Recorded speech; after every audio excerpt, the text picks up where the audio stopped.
On m'a demandé de prendre un repas à l'aveugle, donc je ne suis pas contre. Après avoir acheté sa salade, David rejoint Carla, une animatrice de l'association Starting Block, pour un repas plutôt inhabituel. Pour la première fois, l'étudiant va manger les yeux bandés. Les indications de Carla sont précieuses pour David, qui doit faire attention à bien tout disposer autour de son plat. L'étudiant doit solliciter ses autres sens, une expérience pas très évidente. Je bouffe à chaque fois un quart de feuille de salade.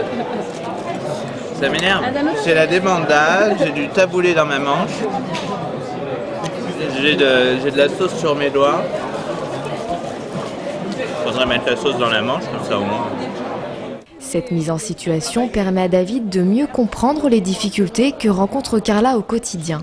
J'ai certainement pas vécu comme vraiment un aveugle peut vivre un repas, mais j'ai eu, parfois évidemment on croque la fourchette au lieu de croquer la salade, ce qui est gênant car ça n'a pas le même goût.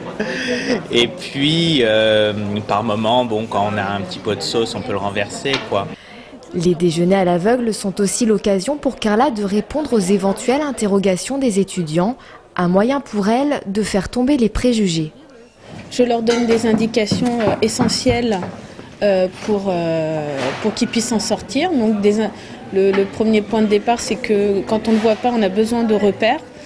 C'est le premier élément que j'explique. Et ensuite, je reste disponible pendant tout le repas pour répondre à leurs questions, puisque le but aussi, c'est que le repas soit un point de départ pour connaître davantage le handicap visuel, ne pas se focaliser uniquement sur comment on se débrouille avec sa fourchette et son couteau.